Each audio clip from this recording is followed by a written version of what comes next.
Pessoal, continuando nossos estudos na área de escatologia, acabamos de ver aí que acerca das doutrinas pré-milenistas e falando acerca das duas ressurreições que estão presentes aí na leitura de Apocalipse capítulo 20, os versículos 4 e versículo 6, o uso do termo edzisan, né, que corresponde ao nosso viveram. Então é empregado primeiro e viveram, depois não reviveram.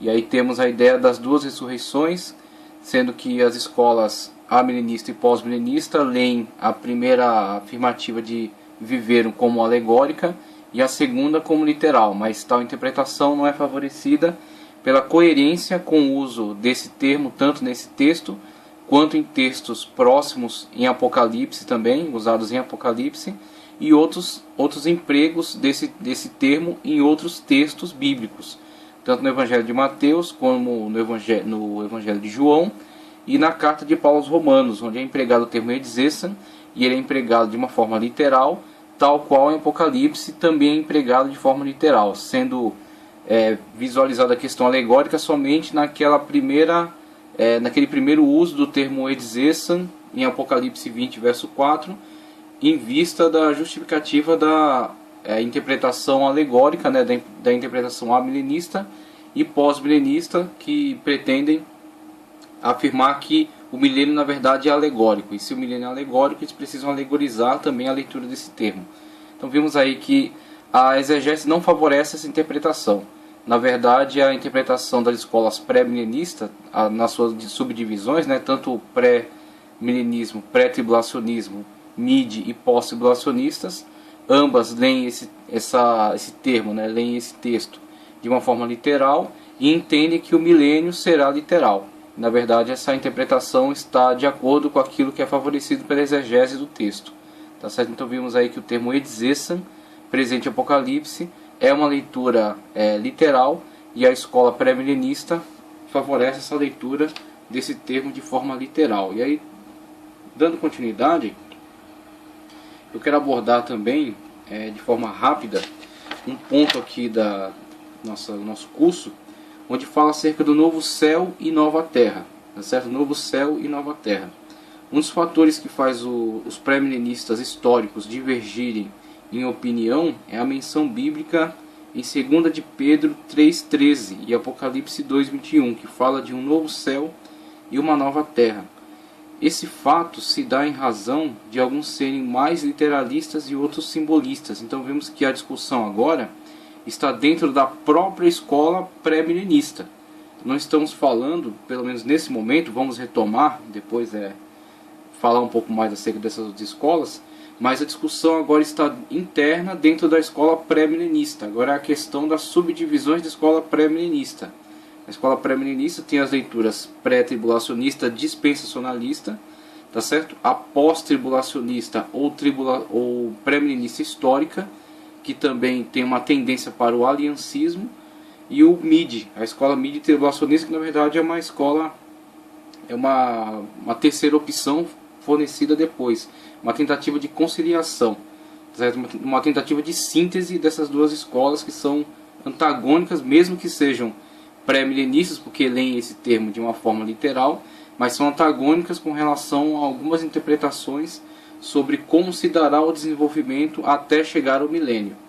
Então temos aí a questão, por exemplo, do novo céu e nova terra. A interpretação pré-milenista acerca do novo céu e da nova terra afirma que a atual era da igreja se seguirá até perto do fim de seu exercício, e que perto do fim virá a grande tribulação. Eu vou buscar aqui um mapa para a gente visualizar melhor isso. Isso aqui depois a gente retorna. Então temos aí este mapa, que depois voltaremos a usá-lo, mas só para exemplificar esta questão que está sendo tratada aqui. Então temos aí um plano geral da escatologia, e vemos que nesse plano geral as escolas pré-milenistas, as escolas dentro do pré-milenismo, as escolas pré-tribulacionista e pós-tribulacionista ou pré-milenista histórica, vão divergir com relação à interpretação da cronologia dos fatos. Então Então, enquanto esse mapa aqui, inclusive, ele é pré-tribulacionista, tá? Ele favorece essa interpretação. Ele entende que há essas subdivisões aqui com relação ao desenvolvimento dos fatos ligados à escatologia. Parênteses profético sendo a época da igreja.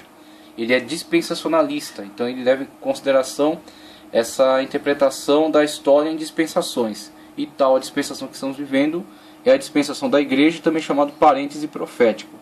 Um parêntese em relação às 69 semanas de Daniel, que se cumpriram na época da crucificação de Cristo, tá certo? A sua ascensão aos céus marca o início da igreja, tá ok? Quando o Espírito Santo, Pentecostes, vem sobre a igreja, então eles são capacitados para ir por toda a terra, pregar a palavra, pregar o evangelho.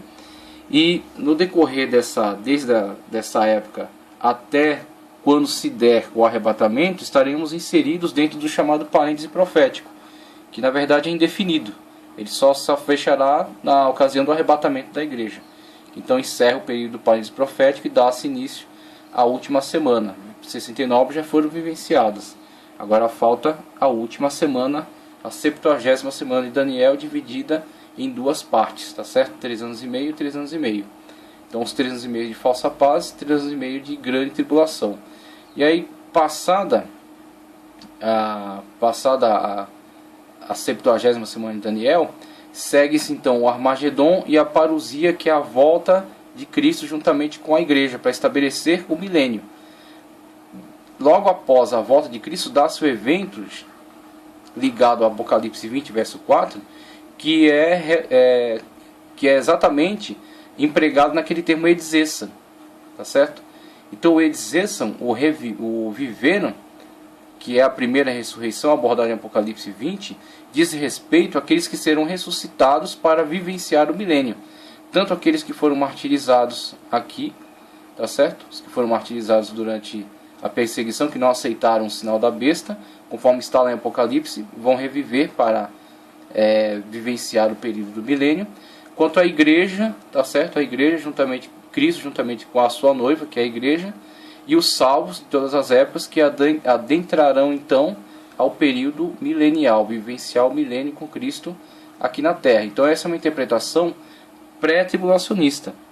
Qual é a divergência? A divergência é entre as interpretações pré-tribulacionista e pós-tribulacionista, principalmente, ou pré-milenista histórica. Pós-tribulacionismo, também chamado pré-milenismo histórico. O pré-milenismo histórico não entende essas subdivisões, ele não aceita essas subdivisões. Ele entende que a época da igreja estende-se até adentra o período da tribulação. A igreja, na verdade, vivencia o período da tribulação. E a grande divisão que existe, e aí vamos ver um pouco mais aqui do texto, é as discussões entre a questão da tribulação e a questão da ira de Deus. Os defensores do pré-tribulacionismo, que entendem que a igreja será arrebatada antes do início dos 7 anos de grande tribulação, né? Período de falsa paz depois de grande tribulação, eles afirmam que a igreja não pode passar pela tribulação, porque a tribulação é ira de Deus e a igreja não está destinada à ira. Então eles mesclam os conceitos de tribulação e ira de Deus como uma coisa só. E os pós-tribulacionistas, os pré-milenistas históricos, eles fazem uma distinção entre tribulação e ira de Deus. Eles dizem que de fato a igreja não é destinada à ira de Deus, mas durante o período da 70ª semana de Daniel, teremos dois eventos distintos.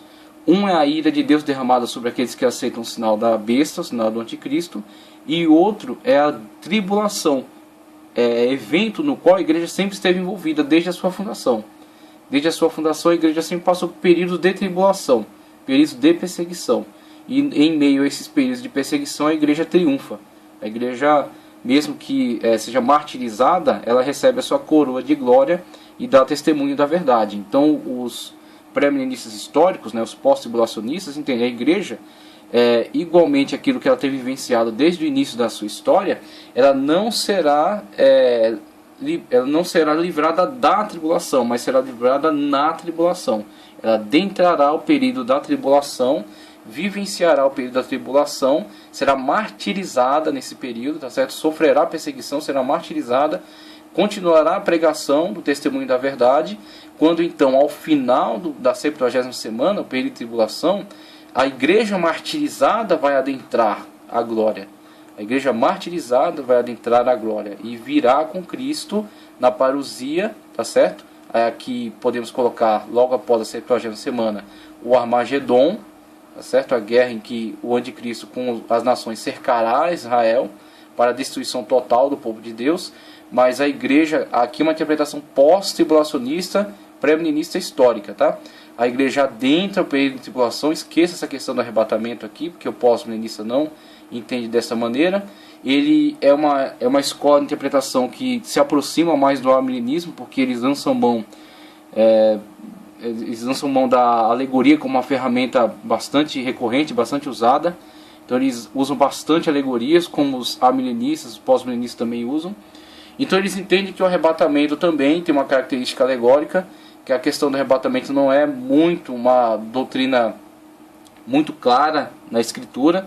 Então eles entendem que o arrebatamento também tem um caráter alegórico, que na verdade é a passagem de uma vida de pecado para uma vida de salvo, tá certo? Que na verdade é um evento que é vivenciado na vida de todos aqueles que se entregam a Cristo Jesus e são arrancados do mundo das trevas, do pecado, inseridos num plano de comunhão com Cristo Jesus. Então o arrebatamento não é necessariamente um evento histórico literal, o que o pré-milenista dispensacionalista entende ser o encerramento do parêntese profético, a época da igreja.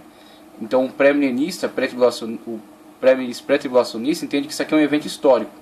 O pós-tribulacionista entende que isso aqui não necessariamente é um evento histórico, e temos que aguardar ele como um evento que ocorrerá em algum momento da história, mas sim algo que está acontecendo constantemente na vida daqueles que são salvos. Então, com relação à igreja, eles não entendem essa subdivisão aqui, eles não aceitam. Eles entendem que a igreja adentra pelo período da grande tribulação, da 70ª semana de Daniel, quando então será ao longo desse período aqui perseguida e martirizada. A igreja então passa pela tribulação. A igreja, como já tem passado ao longo da história, continua durante esse período também enfrentando a questão da tribulação. A ira de Deus não é sobre a igreja, a ira de Deus é sobre aqueles que aceitam o sinal da besta, sobre a besta, seu trono, e aqueles que aceitam seu sinal. A igreja que rejeita seu sinal é martirizada, sobe, após ser martirizada, são recebidos por Cristo na glória. Quando então completasse o número de todos aqueles que haverão de ser martirizados, que não aceitando o sinal da besta, virá então Cristo juntamente com a sua noiva estabelecer o seu reino. Aqui a batalha do Armagedon, serão derrotados por Cristo, a besta e o falso profeta lançados no lago de fogo, os demais aguardarão a segunda ressurreição, como vimos lá atrás, haverão duas. Então a primeira ressurreição é a ressurreição, o Exesan, para vivenciar o milênio. Tanto as escolas pré-tribulacionista, pós-tribulacionista e mid fazem a leitura literal desse termo. A divergência é nas subdivisões com relação à cronologia dos fatos. Então temos aí, e aqui há uma questão discutindo acerca de novos céus e nova terra. Então temos aí uma exposição acerca das interpretações das escolas pré-tribulacionista e pós, e aqui uma questão também divergente com relação ao novos céus e nova terra. Nessa época, quando Cristo voltar, todos os justos ressuscitarão e reinarão com Cristo durante 1000 anos. Uns consideram esses 1000 anos como sendo um período literal e exato. Geralmente os pré-tribulacionistas dispensacionalistas leem também literal e cronológico a questão do milênio. Outros entendem que se trata de um período simbólico para falar de sua longitude, simplesmente abordando a questão de ser um longo período. Nesse período de 1000 anos, seja simbólico ou exatos, Cristo estará fisicamente na terra, reinando corporalmente. Isso é inquestionável. Estando dentro da escola pré-milenista, entende-se o milênio de forma literal. Se é cronológico ou não, também é uma questão discutível. Então, ao pós-tribulacionista, com tendência a essa questão alegorizante, também assente de que o milênio não necessariamente seja cronológico no sentido de ter 1000 anos exato. É possível que esse uso do termo 1000, geralmente os números na Bíblia, tem caráter simbólico sim. Por exemplo, o número 7. O número 7 é um número extremamente simbólico, um número que pode falar, por exemplo, acerca da plenitude. Quando fala dos 7 Espíritos de Deus, quando fala dos 7 dias da criação, o 7 geralmente é empregado nessa questão de algo que está pleno, está completo, né, está plenificação. Então vemos que os números de fato têm um caráter simbólico bastante forte, e é nesse sentido que o pós-milenista lê a questão do milênio. Ele entende, será literal, não está sendo vivenciado agora, como diz o amilenismo e o pós-milenismo, tá certo? Não está vivenciado agora, ele será vivenciado no futuro, então ele é futurista. E além de ser futurista, ele é literalista. Em que sentido? Será vivenciado na Terra, de forma literal. Tá ok? Agora, com relação à cronologia, eles aplicam uma alegoria. Dizem que não necessariamente será 1000 anos contado, mas será um longo período. E é nesse sentido que eles leem essa questão dos 1000. Nesse período de 1000 anos, seja simbólico ou exato, Cristo estará fisicamente na Terra, reinando corporalmente.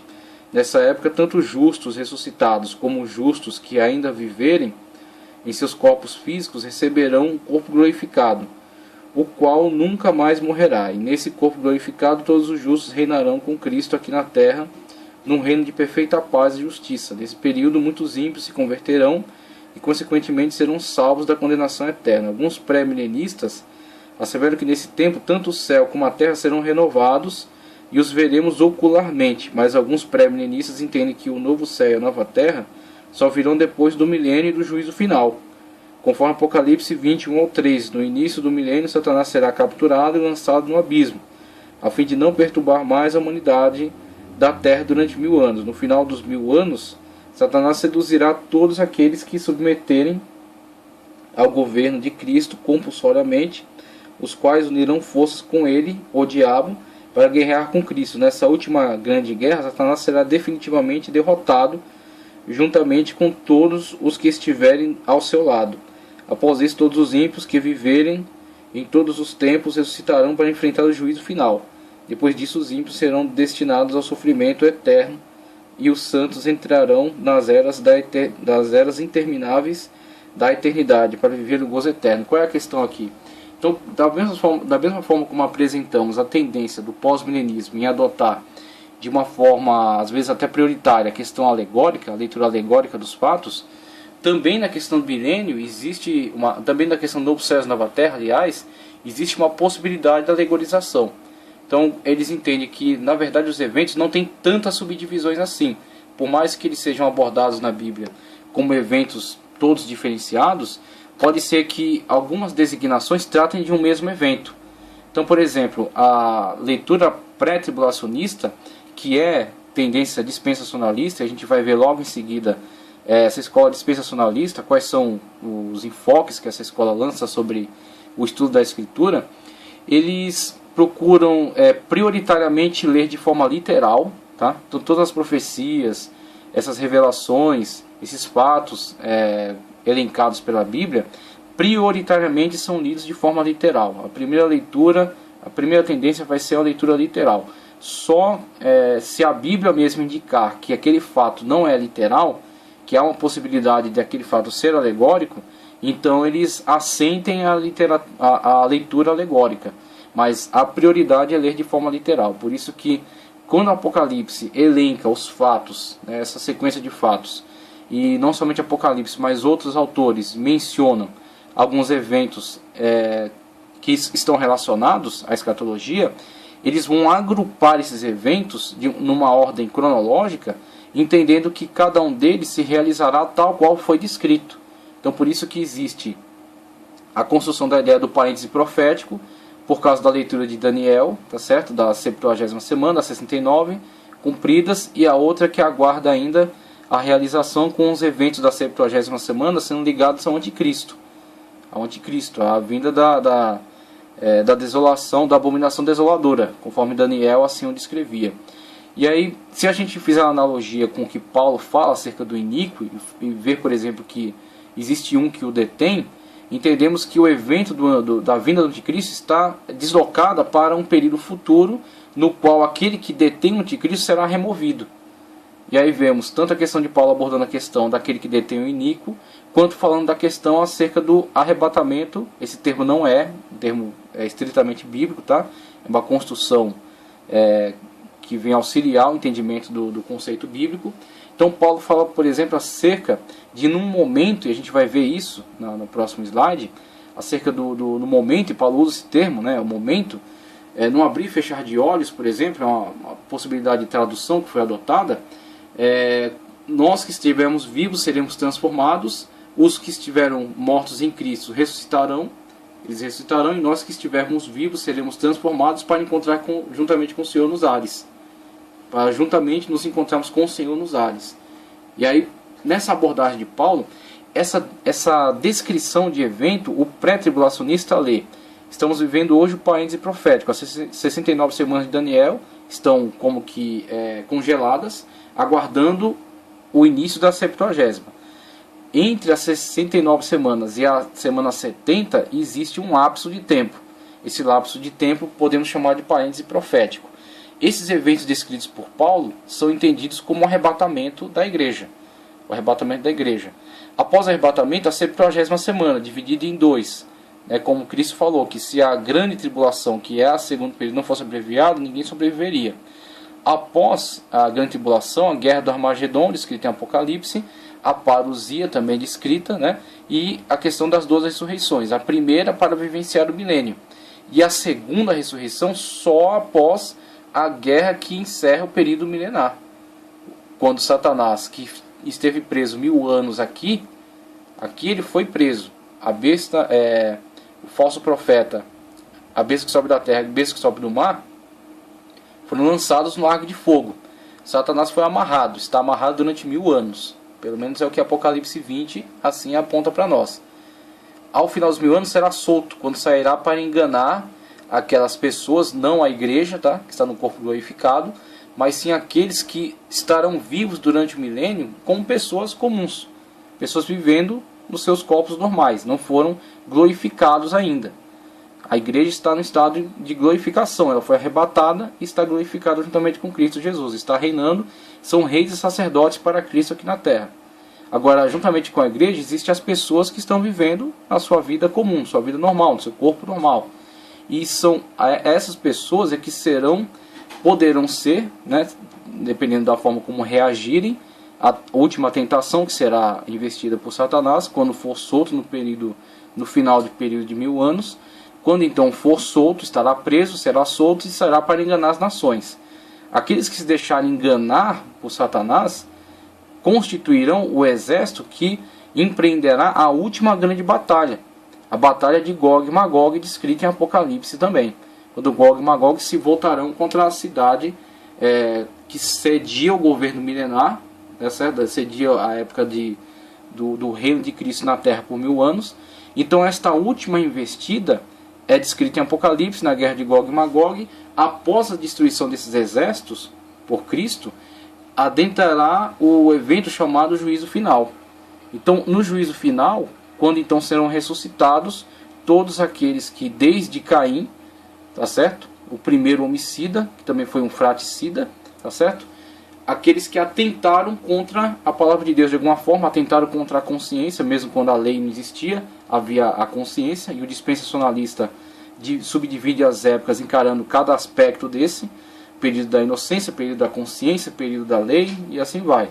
Então, de acordo com a sua época, com a sua condição, aqueles que atentaram contra a verdade de Deus, mesmo em suas consciências, ou mesmo de acordo com uma lei escrita que foi assim contrariada, que foi quebrada. Então todos aqueles que são passíveis de condenação ressuscitarão neste evento, um evento chamado juízo final, para então receberem a sentença de condenação e serem lançados no lago de fogo. E a igreja, juntamente com aqueles que não se deixaram enganar pela última investida de Satanás, adentrarão ao outro período, chamado Novos Céus e Nova Terra. Então veja, o pré-tribulacionista, dispensacionalista, ele subdivide essas épocas aqui de forma cronológica, submetendo-se àquilo que o texto descreve. Então, se o texto descreveu que há eventos separados, ele não alegoriza essas possibilidades, ele lê tal qual o texto apresentou, eventos subdivididos e separados, e procura respeitar a cronologia sugerida. Se disse que é 1000 anos, entende-se 1000 anos. Agora, a leitura pós-tribulacionista já não vê tanto problema em ler alguns aspectos descritos no texto como fatos, na verdade, alegóricos, não necessariamente literais da forma como estão, mas talvez duas menções a um mesmo evento. Então, por exemplo, quando trata acerca do milênio, ele não necessariamente entende que será um milênio cronológico de 1000 anos. E também é possível que, na verdade, o milênio já seja também uma descrição do novo céu e nova terra, daquilo que será a transformação de Deus sobre esse plano terrestre que foi destruído a partir do pecado, o sistema que foi corrompido com a entrada do pecado no mundo, e que será transformado, será enfim transformado ao final, quando Cristo imporá o seu reino e submeterá todas as coisas à sua vontade, como por exemplo Paulo fala em Efésios, que tudo será submetido à sua vontade, que o mundo será completamente submetido a Cristo. Então tudo foi feito por ele, tudo foi feito por ele, e sem ele nada que foi feito se fez. Então logo tudo que foi feito por ele será novamente submetido à sua vontade. Então talvez o pós-milenista, que não tem problema em alegorizar alguns eventos, una alguns. Lendo, por exemplo, que mesmo que haja duas menções, na verdade pode ser duas menções ao mesmo fato, ao mesmo evento. Estão mencionados em dois momentos diferentes, mas pode estar tratando da mesma coisa. Por isso que existe essa possibilidade dessa leitura unificar a descrição do milênio com a descrição de novos céus e nova terra. E na verdade entender que é um evento só. Então o pós-milenista, ele simplifica essa leitura. Ele não vê tanta necessidade em detalhar, em pontuar cada subdivisão dessa.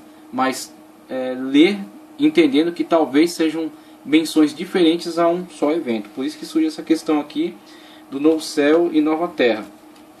E aí finalizando, diz aqui: pelo que podemos observar, à medida que a igreja sofre perseguição e os males se multiplicam na terra, o pré-milenismo tende a ganhar mais popularidade. É claro que o pré-milenista não se baseia apenas nisso para argumentar sua doutrina, mas também nos textos sagrados das Escrituras. O mesmo podemos falar do pós-milenismo. E aí ele fecha aqui dando uma analisada de forma geral, num plano geral, acerca das escolas de interpretação. Lembrando-se que o pós-milenista está muito associado ao amilenismo, e que já foi uma escola que esteve no centro aí das grandes defesas, que já teve grandes defensores dessa proposta, e que com certeza produziu muitas coisas boas para o Evangelho, para a Igreja de Cristo. Produziu grandes defensores, pessoas que construíram obras maravilhosas, mas acabou sendo desprivilegiado conforme alguns eventos históricos veio a contraditar algumas posturas, alguns posicionamentos tomados por alguns defensores dessa escola pós-milenista. Então a escola sofreu um enfraquecimento, muitos dos seus defensores acabaram voltando para dentro da escola amilenista, que é a escola mais antiga, e ficou então um antagonismo entre amilenismo e pré-milenismo. Dentro do pré-milenismo estamos discutindo aqui essas escolas de interpretação. E dentro do pré-milenismo, a escola pós-milenista, a escola pós-tribulacionista, a escola pós-tribulacionista é a que mais se aproxima da visão amilenista, principalmente na questão do uso da ferramenta de alegorização de uma forma mais ampla. E aí, retornando um pouco aqui para a gente verificar esse outro tema, vamos analisar aqui a questão do dispensacionalismo. Vamos entender um pouco melhor esta escola de interpretação dos textos bíblicos e vamos fazer uma leitura que se encontra neste livro, Estudo da Escatologia, Guia Profético para o Fim dos Tempos. O nome do livro é Guia Profético para o Fim dos Tempos. Na página 58, tá certo? O autor Timothy Paul Jones, tá certo? Vamos ver a página 58. Mas antes disso, vamos introduzir aqui o tema do dispensacionalismo, que diz: dispensacionalismo é o nome do sistema teológico que trata de vários períodos da revelação de Deus na Bíblia. É a crença em várias dispensações. A palavra dispensação tem sido definida como sendo algo com uma economia específica das realizações dos desígnios de Deus. O dispensacionalismo se esforça para mostrar os aspectos gradativos da mordomia divina. Veja aí aspectos gradativos. Então, o dispensacionalista olha de uma forma ampla, de uma forma geral, para todos os fatos históricos descritos na Escritura, desde a criação até a consumação de todas as coisas, na escatologia, e olha para esses fatos como eventos que podem ser distintos na história, em épocas distintas, aos quais o estudo pode se dedicar de uma forma específica a cada época distinta. Então o dispensacionalista, ele olha para todos esses eventos da história subdivididos por momentos de maior importância, de maior relevância, subdividindo-os e analisando-os especificamente.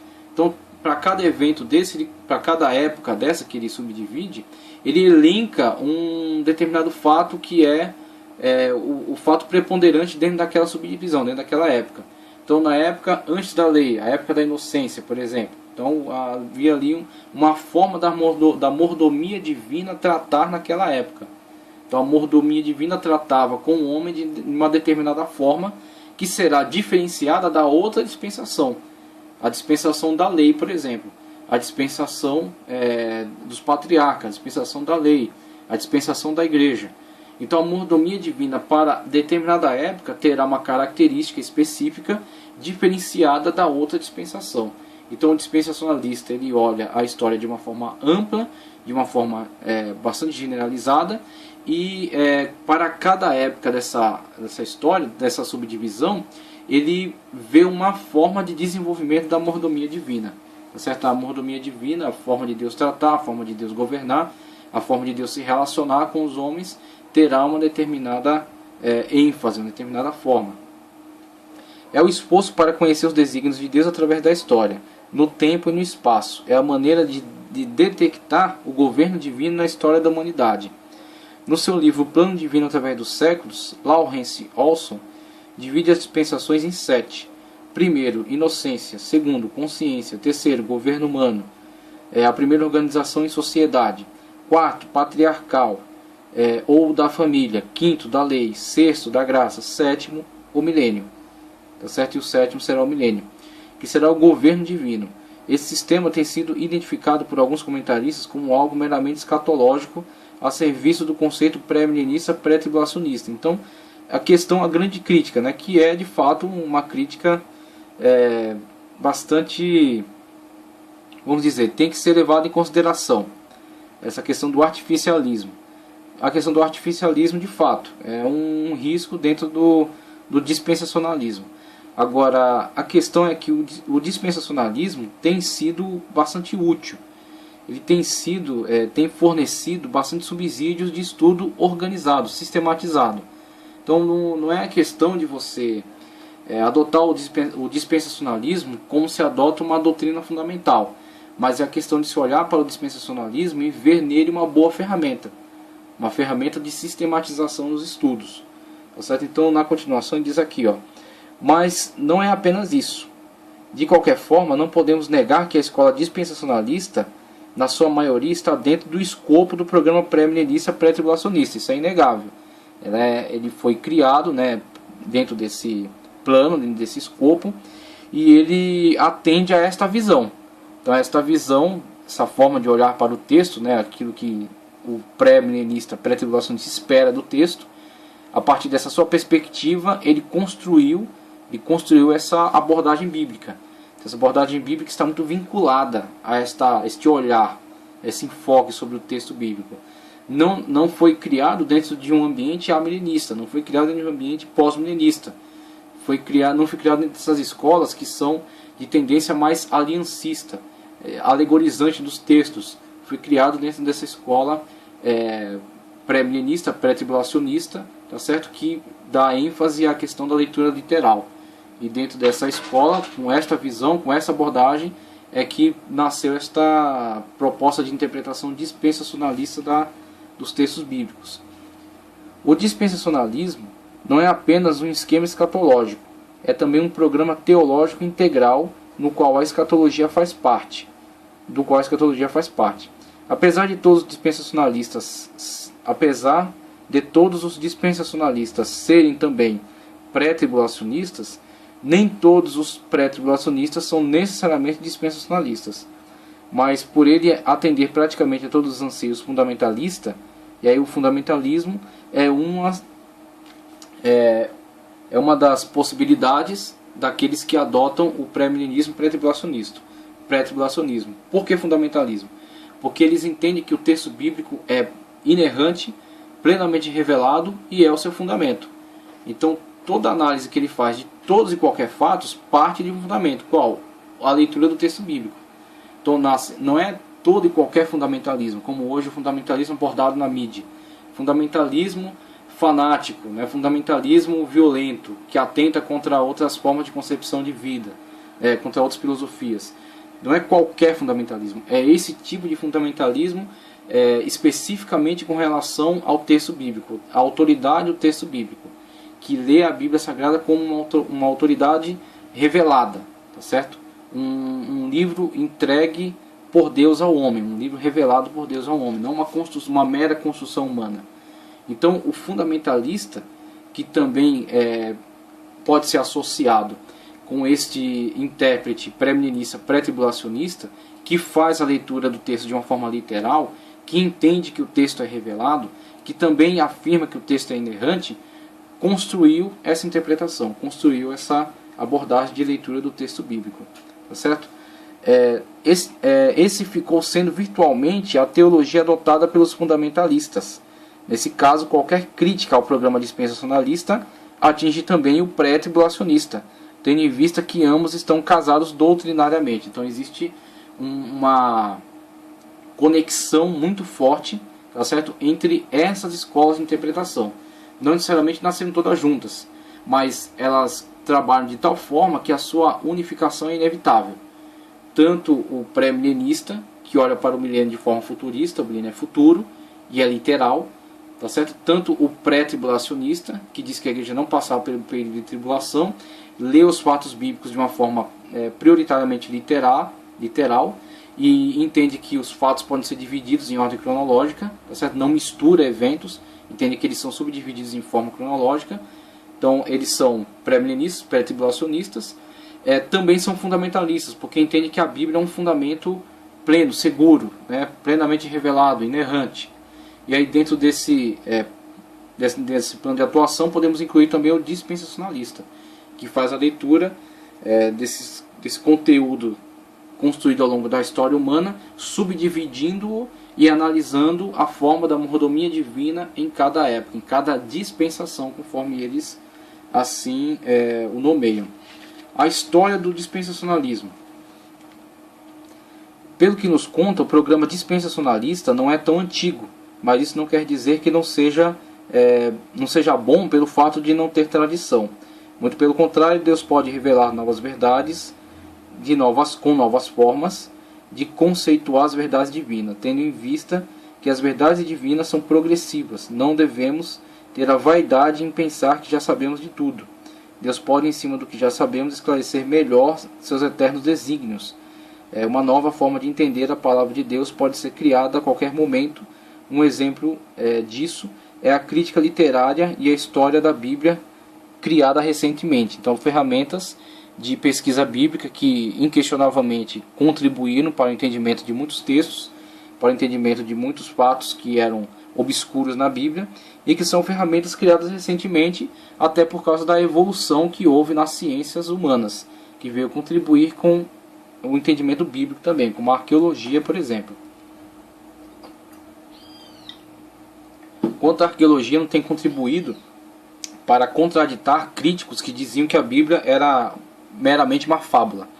E ao desenterrar os artefatos arqueológicos que evidenciam a narrativa bíblica como autêntica, né, quanta luz e quantos esclarecimentos não trouxeram para narrativas que eram tidas como obscuras, né? Então são ferramentas recentes, mas que, mesmo sendo recentes, são de grande contribuição e de grande importância para o entendimento bíblico. Assim também são as abordagens, os estilos de abordagem adotados.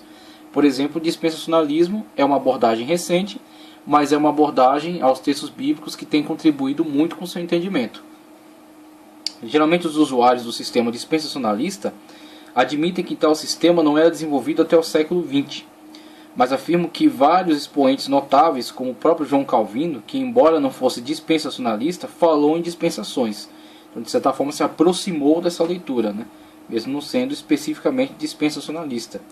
Cito também o William Carver, 1633, 1713, que fazia comentários sobre os períodos patriarcal, mosaico e evangélico. Então havia, de certa forma, uma divisão de períodos, de épocas, mesmo que não houvesse tantas divisões, mas havia divisões, e nessas divisões um conceito dispensacionalista pode ser observado, no sentido de Deus tratar de uma forma nessa época e de outra forma na outra época ou na outra dispensação. Vemos também que fez que fazia comentários sobre o período patriarcal, mosaico e evangélico. Além desses, é reivindicado também Pierre Poiret, de 1646 a 1719, que fez uma lista de 6 períodos ou economias divinas: a restauração depois da encarnação, a cooperação com a operação de Deus e a providência universal. A continuação diz: quem desenvolveu mesmo a hermenêutica e o programa da teologia dispensacionalista foi um homem chamado John Nelson Darby, o qual viveu entre 1800 e 1882. Ele nasceu em Londres em 1800. Seus anos primários foram na Irlanda, onde recebeu sua educação fundamental no Colégio Trinity. Estudou Direito e se tornou um ótimo advogado, e passou a exercer a profissão em meados de 1822. Não muito depois disso, se converteu e abandonou a profissão após um ano de exercício. Despertou nele a vocação pela teologia e pelo exercício ministerial, e foi ordenado a diácono na Inglaterra em 1825, onde realizou trabalhos como pároco auxiliar de uma paróquia em Aylesbury, onde conseguiu levar a se converter a Cristo muitos católicos. Mais tarde ficou decepcionado com a situação ética, moral e espiritual da igreja estabelecida, principalmente de seus líderes. E aí já estamos começando a tratar sobre os grandes desenvolvedores da abordagem dispensacionalista, mas antes disso quero ler a citação aí que eu fiz menção na imagem, deste livro Guia Profético para o Fim dos Tempos, na página 58, que elenca aqui as diferentes formas de perspectiva de interpretação. Então vemos aí a interpretação dispensacionalista, a aliancista e a neo-aliancista. E eu quero fazer a leitura da forma como ele designa cada uma delas, para podermos ter uma noção da diferenciação de abordagem. Então na página 58 diz: 12 termos-chave para ajudar você a entender o fim dos tempos. Uma palavra para descrever o reinado de Jesus. Aí ele explica aqui acerca do milênio. Então a palavra milênio, do latim mille, e annum, ano, é o reinado de Jesus que foi descrito por João em Apocalipse 21 ao 6. Então, acerca do milênio. E aí ele continua: três perspectivas sobre como Deus cumprirá suas promessas a Abraão e Israel, que também é relevante aí no plano escatológico. Então, o dispensacionalista, como lê essa questão do cumprimento das promessas que Deus fez a Abraão e a Israel? Deus tem 2 planos com 2 povos, a igreja e Israel. Isso aqui é fundamental. O dispensacionalista analisa a história no plano geral, mas a subdivide em dispensações. E para cada dispensação ele analisa especificamente a mordomia divina dentro daquela dispensação. O dispensacionalista não mistura as coisas. Ele não mistura aquilo que Deus fez com Israel com aquilo que Deus está fazendo com a igreja. Por isso que vimos aquele mapa lá dos eventos escatológicos, e aquele mapa, como o próprio título dizia, um mapa pré-tribulacionista dispensacionalista. E vimos ali as subdivisões dos eventos. Cada evento tem um momento específico dentro da cronologia do desenvolvimento dos fatos. Então eles não são misturados. Eles não podem ser lidos como 2 menções ao mesmo fato. Eles, na verdade, dentro daquilo que o texto aponta, eles são sinalizados e são entendidos especificamente, diferenciando de outro evento. Então o dispensacionalista não mistura aquilo que Deus faz com relação à igreja com aquilo que fará em relação a Israel. Deus cumprirá suas promessas a Abraão e Israel, dando aos judeus étnicos a terra que ele prometera a Abraão. Então logo existem fatos, existem promessas, existem revelações na Escritura que ainda estão por se realizar em relação a Israel. Tá, ok? Aquilo que o Senhor fará em relação à igreja é diferente daquilo que o Senhor fará também em relação a Israel, cumprindo as suas promessas. Tá, aí temos a leitura dispensacionalista, e aí abaixo temos a leitura aliancista, também conhecida por teologia da aliança ou teologia do pacto. Deus tem um plano com um só povo. com uma aliança da graça que se estende desde a queda da humanidade até o fim dos tempos. A obra de Deus com Israel foi preparatória para a sua obra com a igreja. Então a leitura feita pela perspectiva aliancista, ela tende também a uma certa alegorização, uma vez que ela unifica abordagens diferentes. Então uma coisa era Israel, outra coisa é a igreja. Mas eles não subdividem isso de tal forma que venham ser dispensações diferentes. Eles entendem que, na verdade, ao tratar com Israel e futuramente tratar com a igreja, na verdade já havia um propósito que passava por Israel transitoriamente até chegar ao seu ponto culminante na igreja. Logo estão unificados. Então o aliancista não vê a questão de algo que tenha sido prometido a Israel ter que ser futuramente concretizado a Israel. Mas na verdade aquilo que foi prometido a Israel foi transitoriamente prometido a Israel visando o seu cumprimento futuro na igreja. Então a igreja é o substituto de Israel. A igreja não tem uma dispensação fora de Israel. Por isso que até aquela abordagem de parêntese profético não é caracteristicamente uma abordagem aliancista. Tá certo? É uma abordagem dispensacionalista. A questão é, aquilo que começou no início vem numa linha contínua na história, tá certo? Passando por fases transitórias, objetivando o cumprimento final. Mas a igreja, que é o cumprimento final dela, não é uma outra dispensação, mas tão somente a continuidade. A igreja é a continuação de Israel. O que um dia foi Israel, hoje é a igreja. Israel passou, durante uma época foi a prioridade, esteve no centro, pecou, saiu e foi substituído. Foi substituído pela igreja. Tudo aquilo que Israel poderia receber será hoje entregue por meio da igreja. Israel terá que estar plenamente integrado dentro da igreja. Então essa é a leitura aliancista. A obra de Deus com Israel foi preparatória para a sua obra com a igreja. Então essa é a leitura aliancista. A neo-aliancista, que já é uma proposta que diferencia-se um pouco da aliancista tradicional, histórica, também conhecida por teologia da nova aliança, ou teologia do novo pacto. Deus tem um propósito que ele trabalha por intermédio de várias alianças, pactos. A obra de Deus com Abraão e Israel foi uma figura temporária do que Deus já tinha proposto fazer em Jesus. As promessas de Deus a Abraão encontram seu cumprimento em Jesus. Então, a ênfase aliancista fala da substituição. Israel foi substituído pela igreja. A ênfase neo-aliancista fala da questão transitória. Na verdade, a ênfase deles é na transitoriedade das promessas feitas a Israel ou a Abraão visando o seu descendente. Então não é a questão da necessidade de subdividir. Por quê? Porque na verdade existe uma linha contínua que, conforme a aliancista diz, passa por Israel, mas é substituída pela igreja, e a neo-aliancista diz, passa por Israel porque é transitório, visando o cumprimento em Cristo, e através de Cristo a igreja. Certo? Então a aliancista e a neo-aliancista se aproximam e se diferenciam, são antagônicas em relação ao dispensacionalismo. Então o dispensacionalismo, conforme a gente começou a analisar, é desenvolvido desenvolvendo ao início por Darby, tá certo? Por John Nelson Darby, de 1800 a 1882, que saiu da igreja anglicana e envolveu-se com os irmãos Plymouth e passou a dar seminários sobre as dispensações. Aí na continuidade aqui diz, conforme foi destacado aí já na imagem, mas aqui também o texto na continuidade diz, em 1828 ele deixou a igreja anglicana e se agregou a um grupo não denominacional chamado de Irmãos Plymouth, no qual logo se tornou o principal líder.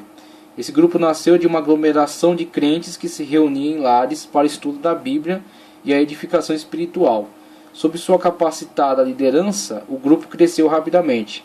Para ele, a igreja verdadeira tinha que ter as seguintes características: união e comunhão espiritual, obediência às Escrituras, a base de um ministério santo e orientada pelo Espírito Santo. Essas características estabelecidas por ele se contrastavam com os aspectos da igreja oficial, com o seu ministério visível e práticas seculares tomadas de empréstimo pela igreja oficial e por outras denominações autônomas. Não demorou muito tempo para que se desencadeassem dentro do grupo de irmãos Plymouth várias controvérsias teológicas. Isso começou a ocorrer por volta de 1840. Seu principal oponente nessas controvérsias era B.W. Newton, Em Lausanne, na Suíça, através de uma série de pré-eleições, Darby acusou de apostasia a Igreja contemporânea e apresentou uma alternativa para entender as Escrituras. Ele criou e popularizou o dispensacionalismo em suas viagens pelo mundo, realizando conferências. O tema central de suas conferências girava em torno das profecias e, além de ensinar uma nova versão escatológica, ele criticava ferrenhamente as igrejas tradicionais, acusando-as de apostasia. Ao se tornar um escritor prolífero, ele desenvolveu as ideias desse grupo em sistema. Daí seus ensinamentos sistemáticos através de seus livros foram ganhando rápida popularidade, especialmente nos movimentos fundamentalistas. Mas foi a Bíblia de Estudo de Scofield. E aí vimos aí a questão do desenvolvimento, tá certo? Do desenvolvimento dessa abordagem, a abordagem chamada dispensacionalista, com Darby, tá ok? O John Nelson Darby. Desenvolvimento da abordagem dispensacionalista, a saída dele da igreja oficial, o envolvimento com esses irmãos Plymouth, algumas controvérsias que surgiram dentro do grupo, mas por fim a propagação de Darby dessa abordagem. Então a questão não é inventar doutrinas, a questão não é tentar reinventar a roda, a questão é a forma de abordagem aquilo que estava presente já. Então, enquanto haviam as academias oficiais, haviam a igreja oficializada e a sua forma de abordagem, tanto o John Nelson Darby quanto Cyrus e Scofield, a forma de abordagem que eles tinham em relação ao texto estava contrastando com aquilo que estava posto na época. Então a questão é como se olha para as Escrituras Sagradas, como se lê as Escrituras Sagradas, como se entende aquilo que está dito nas Escrituras Sagradas. E a prioridade dada por esses leitores e por esse sistema de leitura é uma prioridade literal, uma abordagem literal. As profecias, por exemplo, como estão, vão se cumprir em algum momento da história, são abordadas de forma literal. E ao abordar essas profecias de forma literal, desenvolve-se um sistema onde possa ser visualizado o seu cumprimento, a sua realização. E é nesse sistema, nessa tentativa de sistematizar a leitura literal dessas profecias e a sua realização, onde nasce essa questão da necessidade das dispensações. A leitura dispensacional de todo o conteúdo bíblico. Então, vem aí a questão da criação das dispensações, tá certo? Por exemplo, nessa abordagem desse mapa aqui descrevendo, eternidade passada, né, está fora do escopo da revelação da Escritura, a época da dispensação da inocência. Então não se atém a datas aqui, mas sim a épocas e a questões da mordomia divina dentro de cada época, dentro de cada dispensação. Então a inocência, a época da criação, e aí temos responsabilidade, obedecer a Deus. Gênesis 1, 26 a 28, Zacarias 15 ao 17. Gênesis 1, 26 a 28, 2, 15 ao 17. Que é só o número 2. Fracasso, desobediência, Gênesis 3, 1 ao 6. Julgamento, maldição e morte, Gênesis 3, 7 a 19. Todos os eventos estão presentes dentro da dispensação chamada inocência. A dispensação chamada inocência. Passada essa questão da dispensação da inocência, a continuidade histórica, após o homem ter vivenciado a queda no pecado, e aí fazer o bem em sacrifício de sangue, Gênesis 3, 5. 7, 22, 4, 4. Impiedade, Gênesis 6, 5 ao 6, 11, 12. Dilúvio, Gênesis 6, 7, 13, 7, 11 a 14. Esses eventos descritos aqui nesse texto estão diferenciando-se dos eventos que estavam descritos nesse anterior. Então aqui há uma nova maneira de tratar. Há fatos que estão ligados a uma nova época, a uma nova situação do homem. Então, enquanto aqui temos o Jardim do Éden e a época da inocência, aqui temos um homem vivenciando outras situações, com o qual Deus está tratando de outra maneira. Aqui Deus está tratando de uma maneira, vamos dizer assim, com mais comunhão, mais intimidade. Deus passeava no jardim à viração do dia, Deus conversava com o homem que havia criado. Aqui não há mais essas características, há outras características. E essas outras características denotam uma outra dispensação, uma outra forma de Deus tratar com a humanidade, tá certo? Logo, uma outra característica da mordomia divina. Aqui a mordomia divina tinha uma característica, aqui tem outra. Então dizemos aqui é uma dispensação, aqui é outra dispensação. com outras características. E aí ele vai subdividindo essas dispensações de várias formas, tentando atender aquilo que o texto expõe, tentando entender e sistematizar aquilo que o texto nos mostra, nos revela.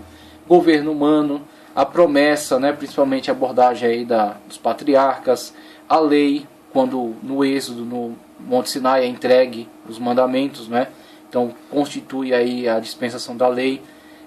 Passada a dispensação da lei, vem a igreja, que é também a dispensação da graça, e aí a igreja será encerrada a sua dispensação, conforme a abordagem pré-tribulacionista, no arrebatamento. Após o arrebatamento vem a tribulação, 7 anos, uma outra dispensação. Aliás, um interregno, né? Interregno que na verdade é o cumprimento de algo que ficou suspenso aqui. Ao entrar na época da igreja, ficou as 69 semanas interrompidas, aguardando o cumprimento da 7ª. Então isso aqui na verdade é um interregno entre essa dispensação da igreja e a próxima, que será o reino milenar.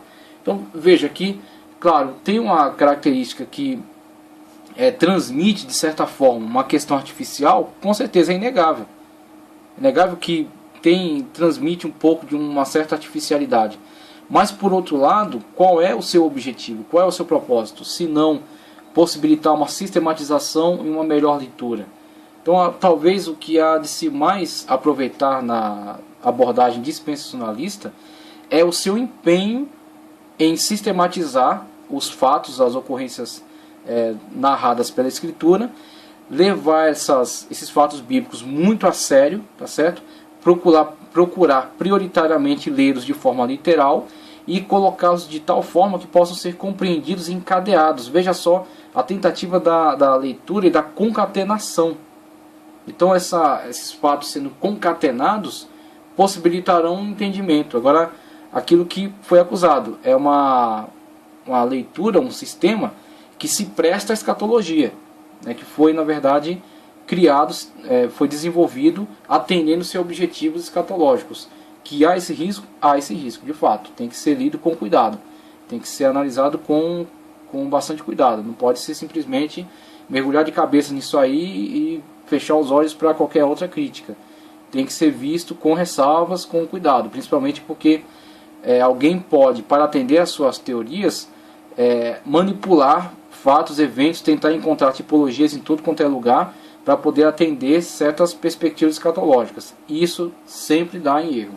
Sempre que tento fazer isso, esse tipo de manipulação acaba incorrendo em erro. Mas vemos aí que há muita coisa útil, muita coisa importante dentro da leitura dispensacionalista.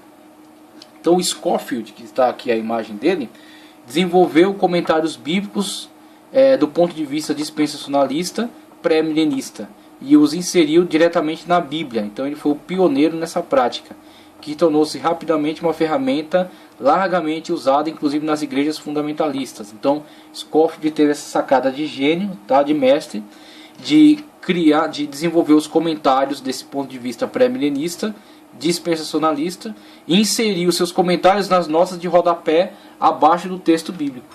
Então a Bíblia tinha já no próprio corpo do texto, abaixo, fora do texto bíblico, então a área do texto bíblico e fora do texto bíblico, o comentário. Então nessa disponibilidade fácil do comentário, houve uma popularização dessas ideias. Scofield, que viveu entre 1843 e 1921, comentou num plano dispensacionalista todos os livros da Bíblia, no próprio corpo da Bíblia.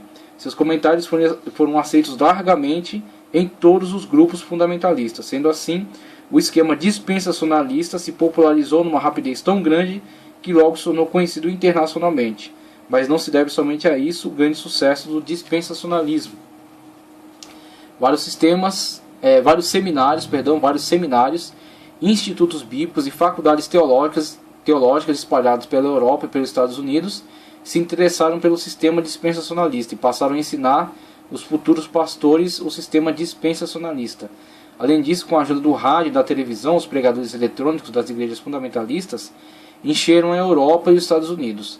E não demorou muito para chegar ao Brasil. E com grande sucesso no pentecostalismo no Brasil, hoje o dispensacionalismo é o protagonista do pré-milenismo, pré-tribulacionista. Então vemos aí esse sistema de interpretação importante, bastante eficaz, criado dentro de um âmbito pré-milenista e que hoje atende à demanda do estudo, principalmente da ala do pentecostalismo, tá certo? E foi bastante popularizado aí, tanto nos Estados Unidos, Europa e hoje aqui no Brasil. Então, doutrinas do dispensacionalismo. Um dos aspectos doutrinários desse sistema é o costume de interpretar a Bíblia de forma literal sempre que possível. As profecias do Antigo Testamento devem ser sempre entendidas literalmente, linguagem usual, as quais devem se cumprir detalhadamente como estão descritas na Bíblia. Se a Bíblia diz que o lobo e o cordeiro serão apacentados juntos, o leão comerá palha com o boi. Isaías 65:25. Isso deve ser entendido literalmente como está escrito, e não simbologicamente ou figurativamente, como são tendências do amilenismo, pós-milenismo, e dentro dessas abordagens, o aliancismo, que é favorável, que é uma possibilidade de abordagem dessas escolas. São escolas que fazem uma leitura alegórica, né? Voltando a dizer que a alegoria não está excluída do dispensacionalismo, mas é uma ferramenta que não é tão priorizada dentro dessa escola de interpretação. E aí, finalizando a questão do dispensacionalismo, se por um lado os dispensacionalistas erram exagerando em seu literalismo e seus tipos, por outro lado acertam não se dando ao excessivo modo dos liberais, que também exageram em espiritualizar demais as passagens bíblicas. Geralmente essas escolas amilenista e pós-milenista, né, de abordagem aliancista, que leem alegoricamente os textos, geralmente eles não usam o termo alegorizar, eles usam o texto espiritualizar, que era já o texto usado por Orígenes, né? Orígenes que deu início a esta abordagem, chamando-a de espiritualização do texto, que na verdade é uma leitura alegórica. Espiritualizar demais as passagens bíblicas. Se os primeiros pecam por falta de espiritualidade, o segundo peca por falta de literalidade. O bom mesmo é ser moderado, entender o texto literalmente ou espiritualmente, sempre que o contexto permitir isso. Então tenhamos essas interpretações como ferramentas úteis. Há momento em que o texto será melhor atendido numa leitura alegórica, numa perspectiva aliancista, que traça uma linha, né, de continuidade, e há momentos em que o texto será melhor entendido numa abordagem dispensacionalista que divide a mordomia divina e a sua forma de atuação em cada época, em cada situação. A forma de Deus tratar com o homem na época da inocência diferenciou-se da época da consciência. Da inocência e da consciência são completamente diferentes da forma como Deus trata hoje com a igreja. Então não é a mesma abordagem, são diferentes mordomias. Logo, sugere diferentes dispensações, mas não necessariamente estão completamente distintas também. Existe uma linha contínua assim, que vai desde a criação até a consumação de todos os séculos na época escatológica, quando enfim, por exemplo, teremos novos céus e nova terra. Ele sinaliza muito o restabelecimento daquilo que era no princípio. O milênio, por exemplo, nos mostrará isso. Aquilo que era o Jardim do Éden pode-se fazer uma analogia muito forte com aquilo que será o milênio. O milênio será um tipo de reconstrução do Jardim do Éden. Então vemos aí que existem características tanto de uma escola quanto de outra. Não podemos ficar restritos a uma interpretação. Temos que usar essas possibilidades como viáveis e ver dentre elas aquilo que é excesso e aquilo que é válido, que é possível para auxiliar no entendimento bíblico, tendo a Bíblia sempre como regra de fé e conduta, né, e como a verdade final de todas essas interpretações. Então vemos aí pré-milenismo dispensacionalista, a importância dessa escola na interpretação bíblica. Depois vamos dar continuidade aí, conforme já foi mostrado, à visão pré-tribulacionista, tá certo? E as demais visões pós-tribulacionista e mid-tribulacionista, todas dentro da escola pré-milenista de interpretação, tá ok?